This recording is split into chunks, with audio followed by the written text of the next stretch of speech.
Welcome back to the FM Garage.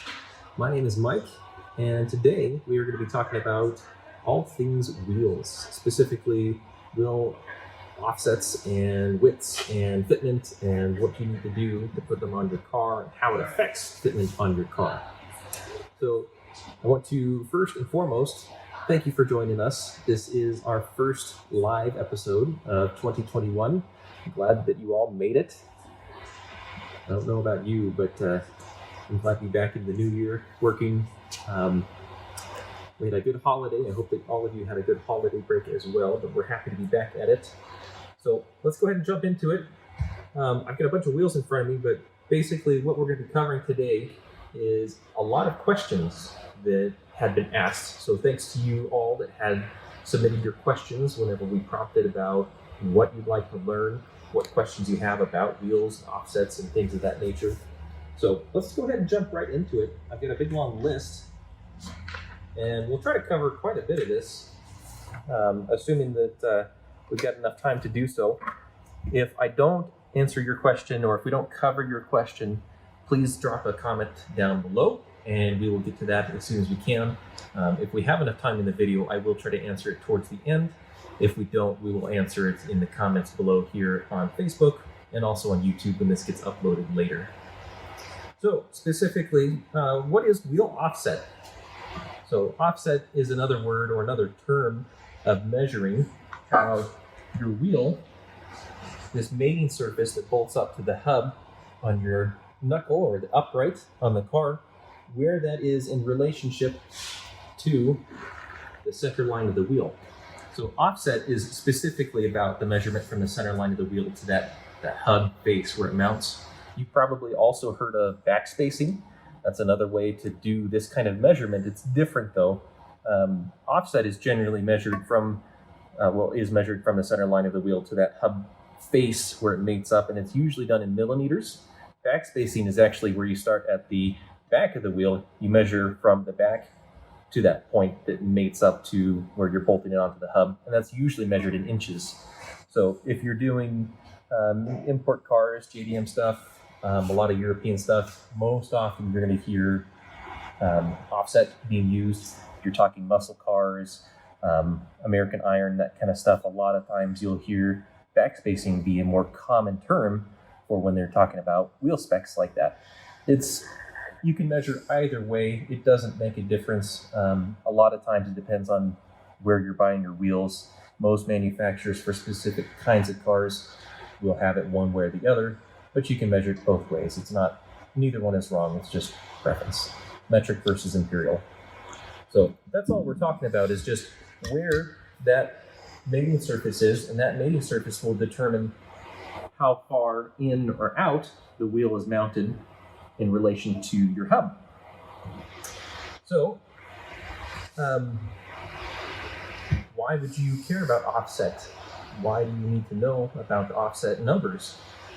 So in general, if you're working with a smaller or narrower wheel, say like this wheel is a 7-inch wide wheel, it's not as important because you have more room. Say if my arms or your fender, you have to fit that wheel somewhere inside the fender. With a narrower wheel, you've got a lot more room. You've got wiggle to be able to mount it. So it's not quite as important. But if you're into performance and you want to go with an 8-inch wheel or even a 9-inch wheel, that way you can put on some big meaty tires for more traction, more grip, then that offset number starts mattering quite a bit more because, one, you want that fitment within inside your fender to be correct. But also, a lot of times you want your stance to be wider because a wider stance means that you have less weight transfer, which generally means more grip. So I've got a few different wheels here in front of me, and they range from NAs, NBs, NCs, and Ds. And obviously, we're talking about Miatas. So these 4 generations, they each have some quirks that are a little bit different from each other. But generally speaking, the narrow versus wide wheel thing, it's going to be applicable for most people, especially if you don't want to roll your fenders, or if you don't want to cut them up because you don't want to do like a big over fender or something like that. So the fitment part of it is probably the most important for most people trying to fit different wheels on their cars.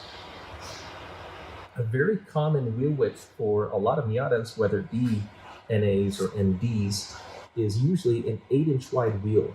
That's the most common size, 7s and 8s, depending on where you are. But usually an 8-inch wide wheel is a very common width for a performance aftermarket wheel. And just to give you some generic specs for what usually works for these generations is that if you have an NA or NB, we kind of consider them a similar platform. They're very, very close as far as their suspension is concerned.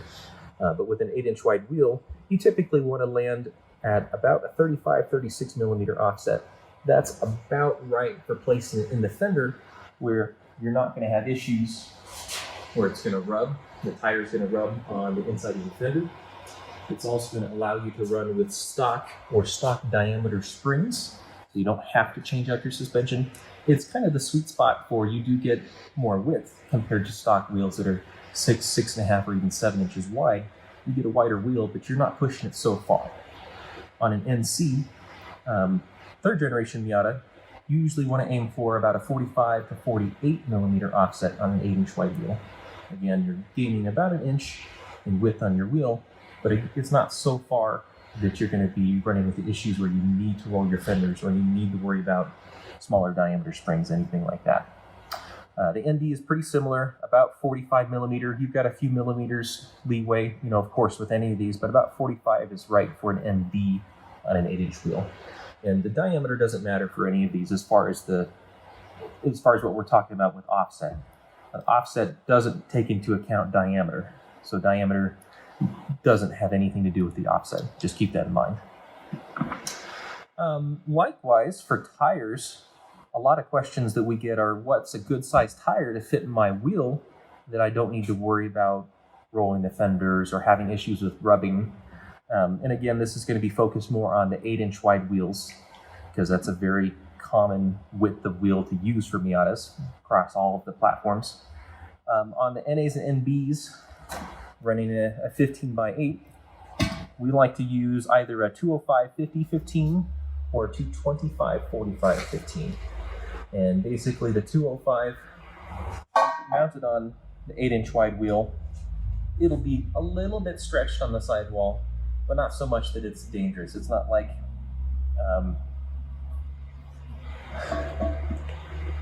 the scene, the stretched tire, camber scene kind of fitment. It's not like that. And I know there's some guys out there that really like that. To each their own.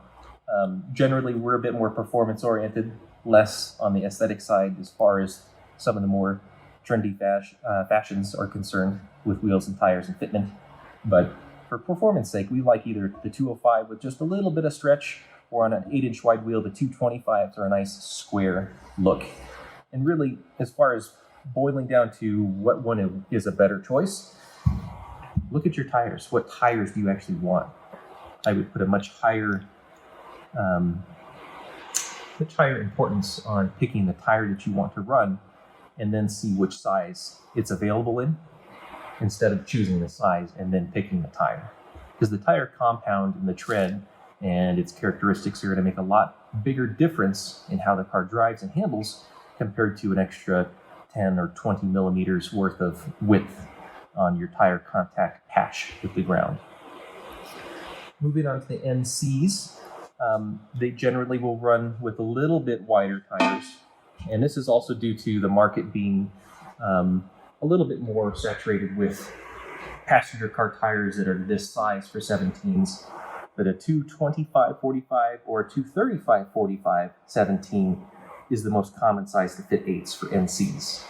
And those sizes, again, they're going to be right about square. The 225, 235, they're going to be pretty square. It depends on the tires.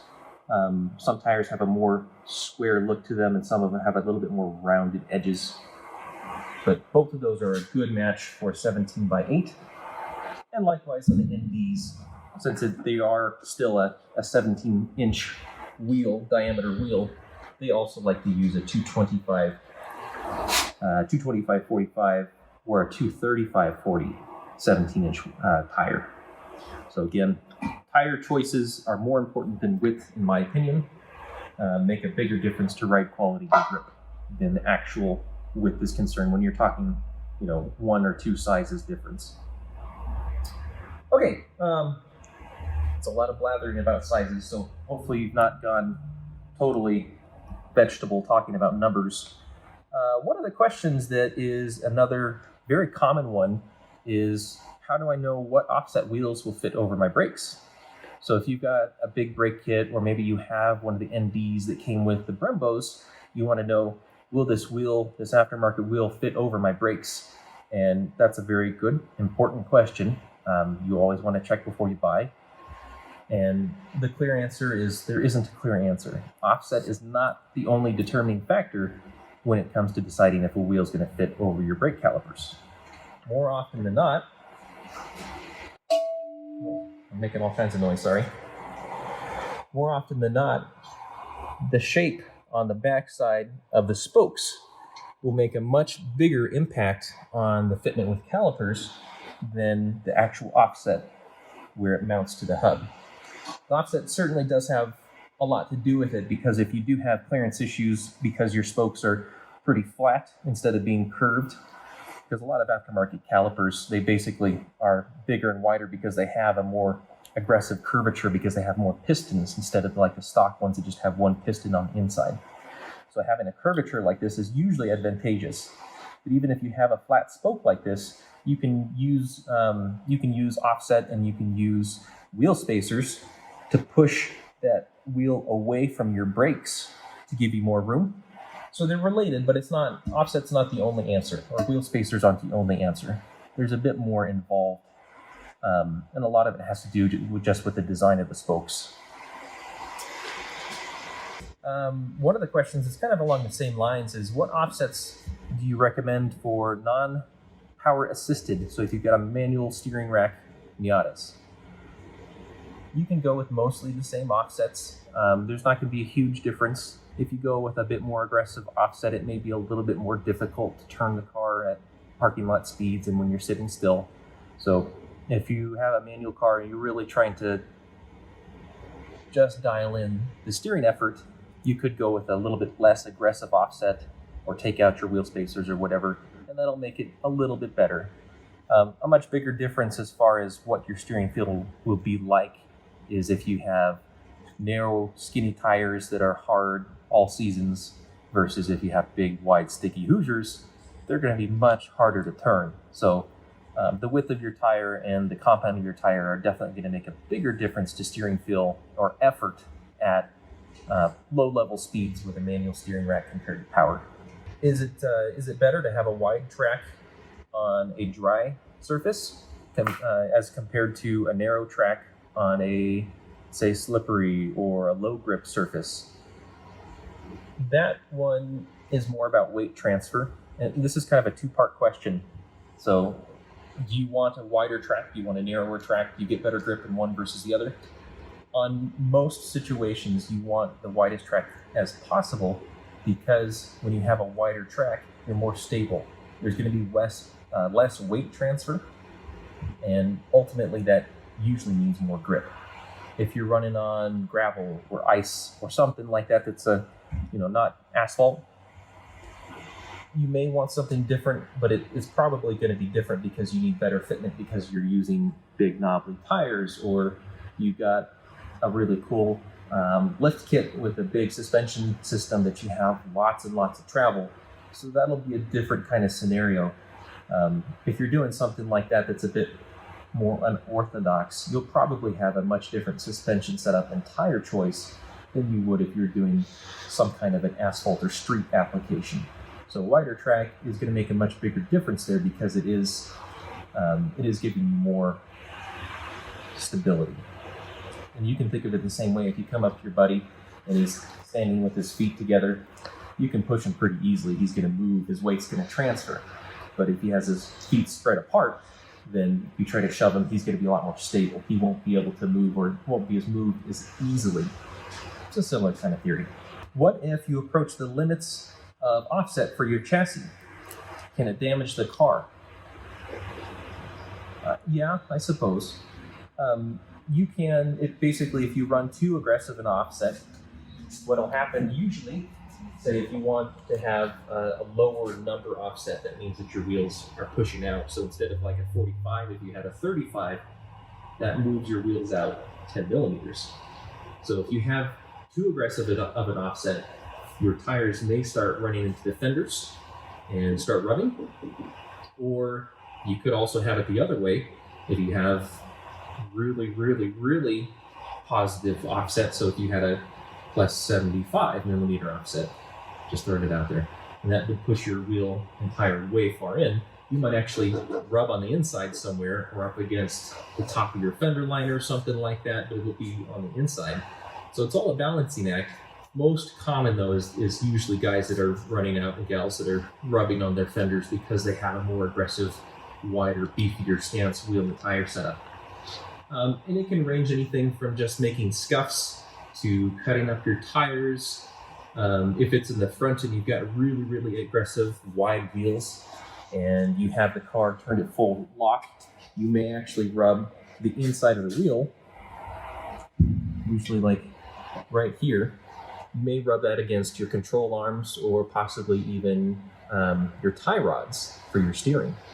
So yeah, it's usually not a catastrophic failure unless you're doing something really goofy, but it can still damage components. So it is something to be aware of. You do need to be moderately careful when you're choosing wheels and tires and that you're checking things. This is a big one. I think there's a lot of misinformation out on the internet about this, and it's about ride height. And does my ride height affect what wheel and tire I can run and what offset I can run? And if you're looking at it from a very basic standpoint, yes, but really it's no. And the reason is that when your wheel is moving up and down in its wheel travel, and this is regardless of your ride height, it's the same wheel travel. That wheel and tire is always going to be moving the same arc, the same range, assuming that you're not changing your alignment settings. So even if your ride height, well, let's just say, even if your ride height is really high like this, is this going to affect the way that the tire interacts with the fender compared to if your ride height was like this? Nope, because it's the same travel. This tire and wheel is moving in the same arc regardless of your ride height. Again, assuming your alignment numbers are the same. If you change your alignment, then your wheel is going to be moving, and that may affect fitment. But your ride height does not affect if you're going to rub or if you're not going to rub. What it does affect is how often you'll rub.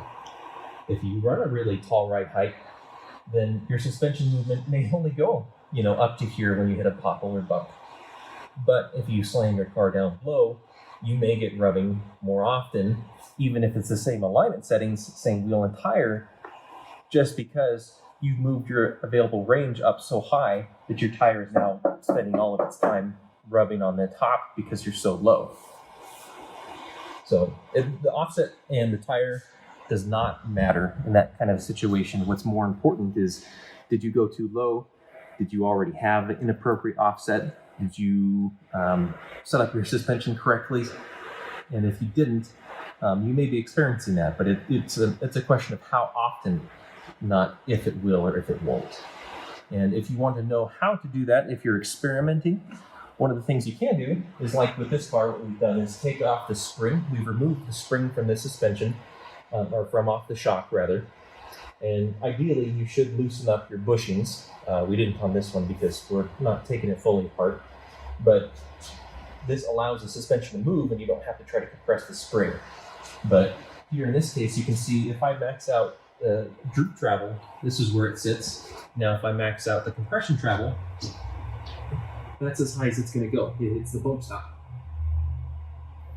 So you can see that's the amount of travel, and I can tell that there's not going to be any clearance issues at this ride height with this alignment setting and with these wheels and tires.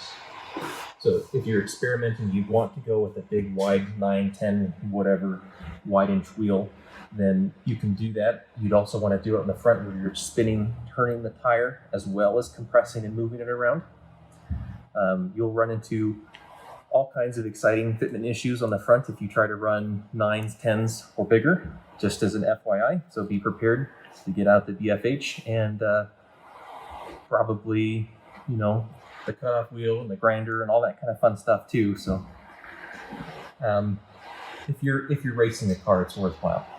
But just know that it's something that you should be doing if you're looking to push the bleeding edge of wheel widths and offsets.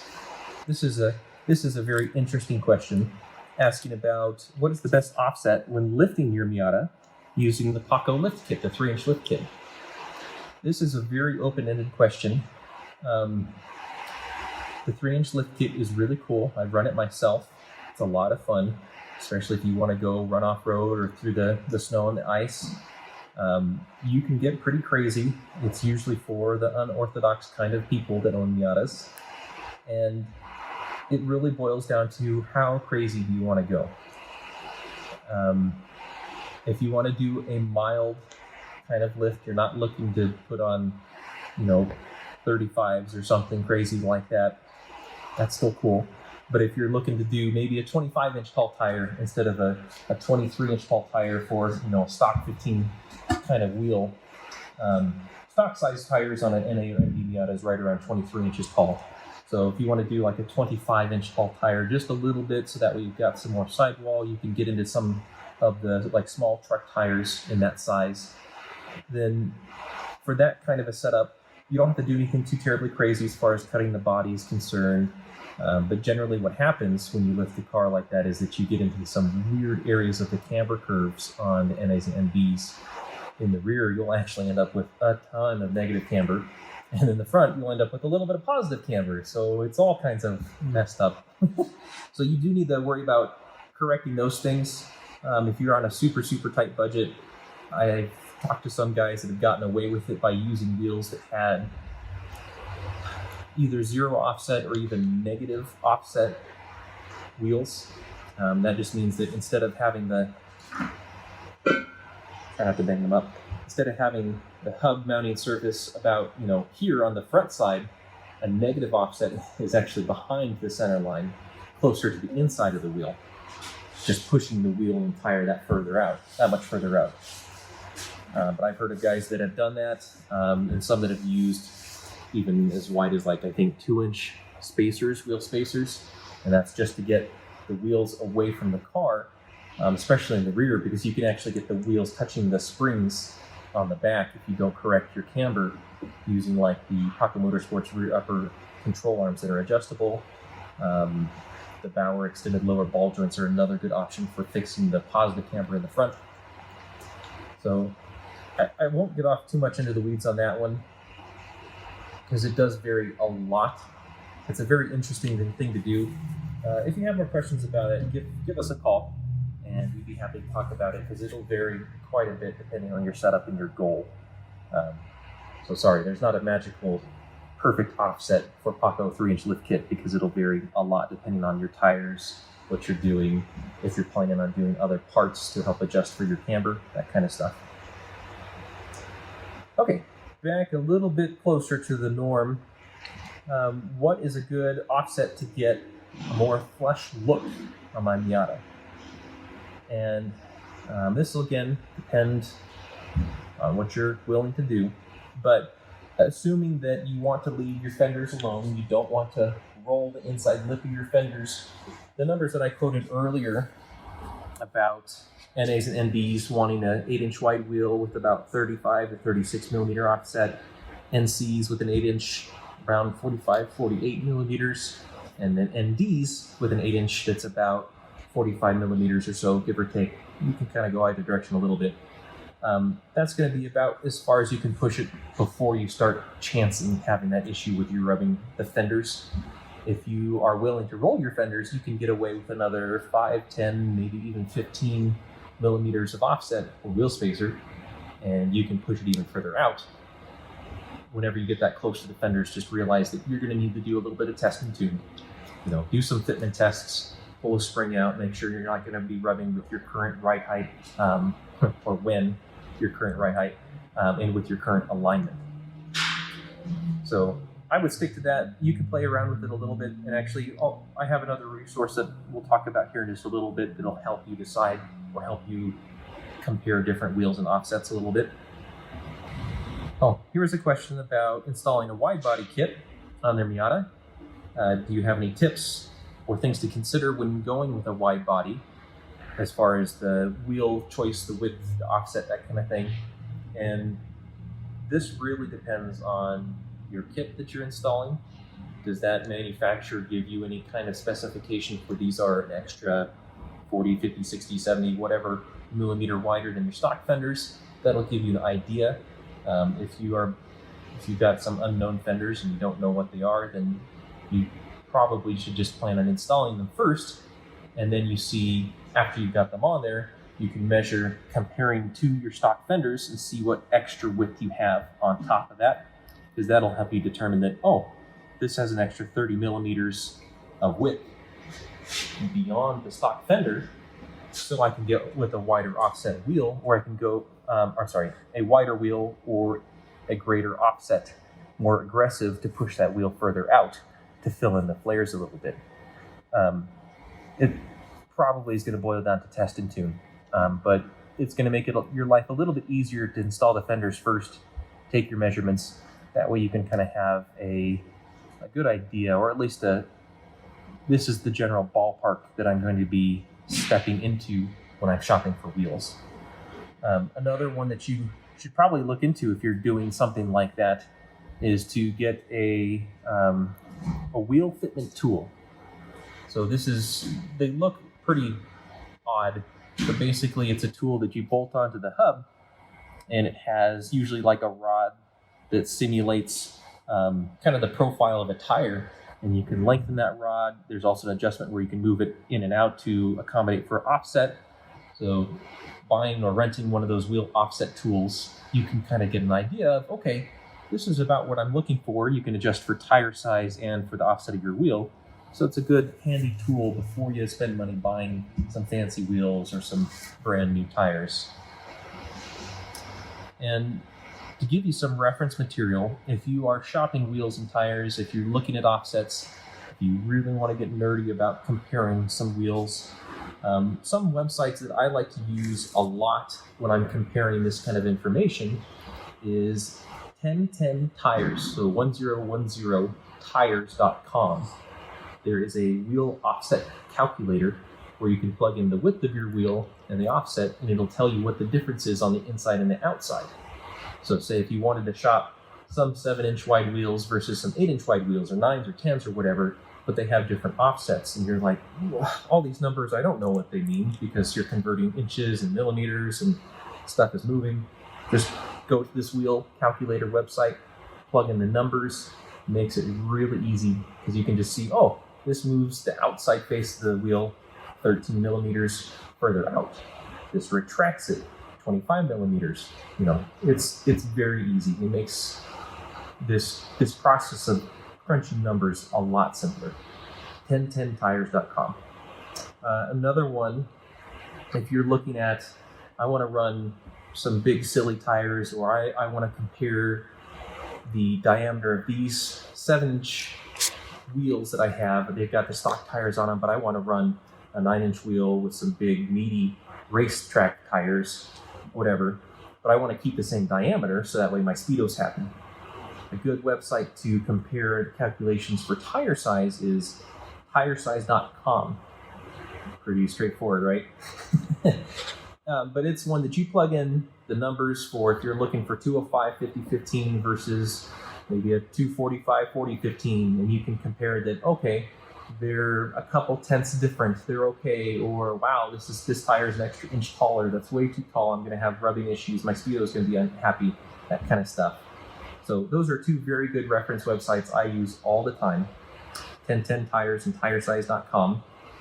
A good reference that I would say if you're looking to, again, dive into some more specs on this kind of stuff, and especially if you're looking at fitment and you're concerned about tire wear, that kind of stuff, go to FlyinMiata.com and go click on the tech section, suspension, and then recommended alignment numbers. And we have the alignment specs that we recommend for NAs, NBs, NCs, and Ds.